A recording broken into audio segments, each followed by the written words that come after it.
জানতে চাই, আমাদের কোনো সভায় জমায়েত হলেই আমাদের প্রতিদ্বন্দ্বী প্রার্থী বলেন 4টে বিধানসভার মানুষের এই সভা। আমি এই সভা অনুমতি নিয়ে নেতৃত্বদেরকে একটু হাত তুলে বলুন, দেগঙ্গার মানুষ কারা? যারা বলে দেখে যান আমরা কোনো পেট্রোল দিয়ে, ভালো খাবার দিয়ে, পকেট খরচা দিয়ে আমরা মানুষ আনি না। এ মানুষ এসেছে বাম সমর্থিত নওশাদ ভাইজানের ইসলামধন্য প্রার্থীর সমর্থনে, ইসলামধন্য প্রার্থীর সমর্থনে এবং নওশাদ সিদ্দিকী সাহেবের প্রাণের টানে, মনের টানে মানুষ এসেছে। আমি সবাইকে নত জানিয়ে আপনাদের কাছে আমি কৃতজ্ঞ স্বীকার করছি। এত বড় জমায়েত দেগঙ্গা বিধানসভায় দীর্ঘ 36 বছর রাজনীতি জীবনে আমি দেখিনি।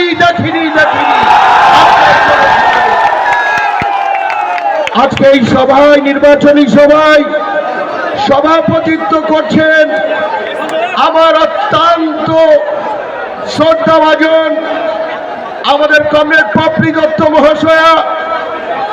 মঞ্চে উপস্থিত রয়েছেন আমাদের বিশ্বস্ত সৈনিক, আমার নেতা রবিউল বিশ্বাস মঞ্চে আছে, আমাদের পার্টির সভাপতি, আইএসএফ এর সভাপতি মঞ্চে উপস্থিত রয়েছেন। অত্যন্ত সুন্দরভাবে বক্তৃতা করেছেন। দীর্ঘ কয়েকদিন বিভিন্ন প্রান্তে বর্তমান রাজনৈতিক প্রেক্ষাপট সম্পর্কে, কেন আইএসএফ কে ভোট দেবেন, দীর্ঘ সময় ধরে তিনি কাজ করছেন। আমাদের কমরেড নারায়ণ চক্রবর্তী আমাদের মঞ্চে উপস্থিত রয়েছেন। আর একজন কমরেড দেবাশিস মিত্র মহাশয় মঞ্চে উপস্থিত রয়েছেন। আমাদের অঞ্চলের আইএসএফ এর সভাপতি আমাদের আশরাফুল ভাই থেকে শুরু করে, আমাদের গফর সাহেব থেকে শুরু করে, আমাদের রাকেশ বাবু থেকে শুরু করে, আমাদের ইজাজ বাবু থেকে শুরু করে, আমাদের রবিউল ইসলাম সাহেব থেকে শুরু করে, আমাদের শাহজাহান, আমাদের মুজফফর ভাই, আমাদের একগুচ্ছ ভোট ব্লকের নেতা আমাদের জুলফিকার বাবু থেকে শুরু করে, নিমাই বাবু সহ থেকে শুরু করে, আমাদের এখানে কদমগাছি এবারে রেকর্ড ভোট দিয়ে আইএসএফ এর প্রার্থীকে আগিয়ে রাখবে। আমাদের এমপি সহ, বাদশাহ সহ, আলামিন সহ, আমাদের অন্যান্য নেতৃত্ববৃন্দ, আমাদের বশির আছে, আমাদের সভাপতি চৌরাশের আলাউদ্দিন আছে, আমাদের সাদি সাহেব আছেন, আমাদের সাদ্দাম বাবু আছে, সোহাই শেখপুরে জাহাঙ্গীর বাবু আছেন, হাদিমুজ্জিদরা ওয়ানের আমাদের আব্দুল হাকিম সাহেব আছেন, প্রাক্তন পঞ্চায়েত সমিতির সভাপতি আমাদের নীলুফা আছে, আমাদের গনি বাবু আছে বেড়াচাপা টুয়ের, আমাদের সভাপতি গনি বাবু, আমাদের ইনজামাম আছে, আমাদের জুলফিকার বাবু সহ আমার অত্যন্ত প্রিয় আমাদের মারুফ আহমেদ, আমাদের শাহজাহান, আমাদের হান্নান সহ একগুচ্ছ নেতৃত্ব। এবং আপনারা আজকে এই সভা শেষ করার জন্য সকলকে আমি ধন্যবাদ জানাচ্ছি, অভিনন্দন জানাচ্ছি। আমাদের ভাইজান আর কিছু সময়ের মধ্যে এসে যাবে। সকাল 8টায় শুরু করেছি, এখন বাজে 7:20, নন স্টপ।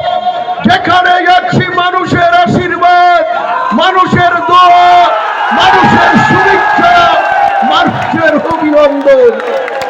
এই শুভেচ্ছা এবং অভিনন্দন আর আজকে এই জমায়েত প্রমাণ করে দেয় দেগঙ্গায় আইএসএফ জিতছে, আইএসএফ জিতছে, আইএসএফ জিতছে।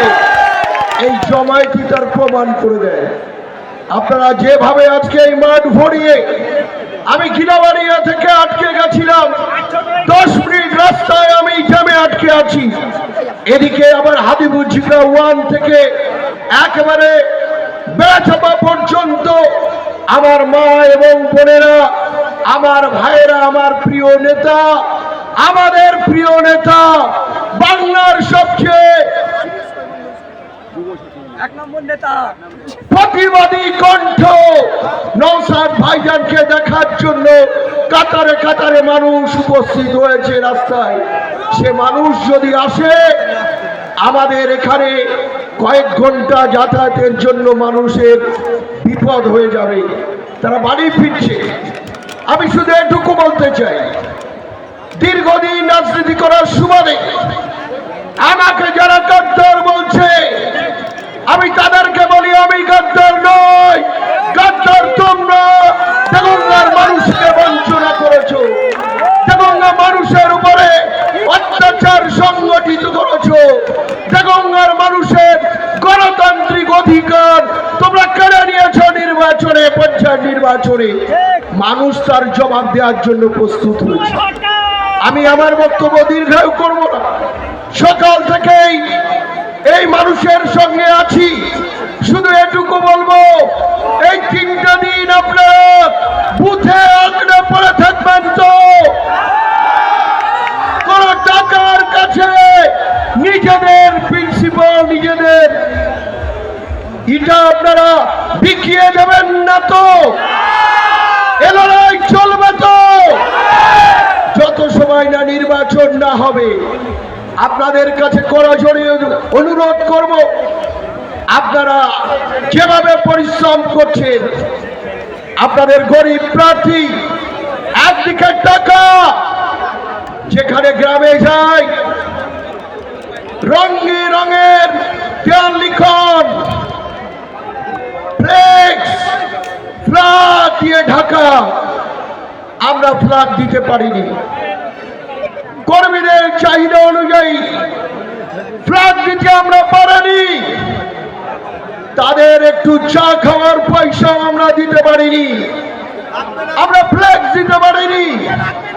একদিন আমি বলছিলাম এই ফ্লেক্স এবং ফ্ল্যাগ আমি দিতে পারছি না, তারা বলছে ফ্ল্যাগ খাটিয়ে ফ্লেক্স টাঙিয়ে নির্বাচন হয় না, ভোট হয় না। আপনার নাম খামের প্রতীক আমরা অন্তরে গেঁথে নিয়েছি, ফ্ল্যাগ এবং পোস্টার রেখে নির্বাচন ভোট হয় না। আমি কৃতজ্ঞ, আমি কর্মীদের কাছে, আমি কৃতজ্ঞ কর্মীদের কাছে, আমি ধন্য এই সকল মানুষদের কাছে, আমি চিরদিন আপনাদের কাছে ঋণী হয়ে থাকবো। শুধু এটুকু বলতে চাই, আমাকে দুহাত ভরে আশীর্বাদ করুন, আমাকে আপনারা ভিক্ষা দিন, এই পরিশোধ আমি আপনাদের সেবক হিসাবে পরিশোধ করার চেষ্টা করব। দীর্ঘদিন রাজনীতির আঙিনায় দাঁড়িয়ে কখনো কারোর কাছে একটা পয়সা নিয়ে এই 36 বছর আমি কাজ করিনি। কেউ বলতে পারবে না যখনই কোনো পদাধিকার চেয়ারে বসেছি, সে প্রধান হোক, সভাপতি হোক আর জেলার কর্মদক্ষ, যখন যে অবস্থায় মানুষ এসেছে, আমি কখনো জানতে চাইনি কোন দল করে, আমি জানতে চাইনি কোন ধর্মের মানুষ, আমি জানতে চাইনি কোন বর্ণের মানুষ। আমি দেখেছি মানুষ হিসাবে এসেছে, আমার যেটুকু করণীয় আমাকে করতে হবে। আমি বলবো না 100% করেছি, কিন্তু মন প্রাণ দিয়ে আমি চেষ্টা করেছি এই দেগঙ্গার মানুষকে যদি কিছু করা যায়। কিন্তু যেভাবে একটা নির্বাচনের বৈধ যে পরিপ্রেক্ষাপটে দাঁড়িয়ে, যেভাবে রাজনৈতিক সৌজন্য হারিয়ে আমাকে যেভাবে আঘাত করছে, বিশ্বাস করুন আমার বিবেককে প্রশ্ন করি, ওরা যে কথাগুলো বলছে এটা কি সত্য? আমার বিবেক উত্তর দেয় না, সত্য নয়। চোখে জল এসে যায়। আমি আল্লাহর কাছে, ঈশ্বরের কাছে বলি, আমি ক্ষমা করার কে? যারা আমাকে কুরুচিকর এখানে মানুষের কাছে হেড করার জন্য, মানুষের কাছে আমার সম্মান মাটির সঙ্গে লুটিয়ে দেওয়ার জন্য, তারা যেভাবে আমার বিরুদ্ধে কুৎসা করছে, আমি ক্ষমা করার কে? হে আল্লাহ, তুমি ওদেরকে ক্ষমা করে দিও। সব ईश्वर अल्लाह तेरे नाम सबको सुमति दे भगवान दे अल्लाह তাদেরকে সুমতি দাও। রাজনৈতিক সৌজন্য হারিয়ে ফেলেছি, দীর্ঘদিন রাজনৈতিক প্রেক্ষাপটে দাঁড়িয়ে বক্তব্য করেছি, কারো বিরুদ্ধে কোন রকম কুরুচিকর কথা বলিনি, কোনদিন অসৌজন্যবোধ দেখাইনি। একটা এলাকায়, আমার এই এলাকায় আমরা একটা মিটিং করছিলাম, তখন আমি আসিনি। একেবারে 100 মিটারের মধ্যে 30-35 জন ছেলে তারা রান্না করে এমনই একটা ভাব দেখাচ্ছে, আমি সেখানে নেমে পড়ছিলাম, দেখলাম না আমাদের সভাটা ওখানে হচ্ছে। আমি সবার মঞ্চে দাঁড়িয়ে বললাম, আমরা বিবেক বিসর্জন দিয়ে ফেলেছি, আমরা রাজনৈতিক সৌজন্যবোধ হারিয়ে ফেলেছি। একটা রাজনৈতিক দল নির্বাচনে তার প্রচার কৌশল, তার বক্তব্য মানুষের কাছে পরিবেশন করবে, মানুষ তাদের জ্ঞান গরিমা বুদ্ধি শিক্ষার কাছে প্রশ্ন করে ইভিএম মেশিনে ভোট দিয়ে তাদের গণতান্ত্রিক মত প্রকাশ করবে। এটাই হচ্ছে গণতন্ত্র, এটাই হচ্ছে রাজনৈতিক সৌজন্য। কিন্তু আমরা দেখেছি এরকম একটা পরিস্থিতি তৈরি করার চেষ্টা করছি। আমরা কালকে চাংডানার ওপর দিয়ে বেড়েছে ওয়ানে, মারুফ বাবু ছিল, আমাদের রবিউল সাহেব ছিলেন, আমাদের অঞ্চল সভাপতি ছিলেন, বড় র্যালি যাচ্ছে চাংডানার ওখানে 4-5। নওশাদ ভাইজান পিছিয়ে পড়া মানুষের কথা বলে, নওশাদ ভাইজান শ্রমজীবী মানুষের কথা বলে, নওশাদ ভাইজান কৃষিজীবী মানুষের কথা বলে, নওশাদ ভাইজান তপশিলি জাতিদের কথা বলে, নওশাদ ভাইজান যখন বাংলায় ওবিসি সার্টিফিকেট ক্যান্সেল করে দেয় তার বিরুদ্ধে আন্দোলন করতে গিয়ে তাকে বাংলায় 42 দিন জেল খেটেছে, বাংলার মানুষের কথা বলেনি।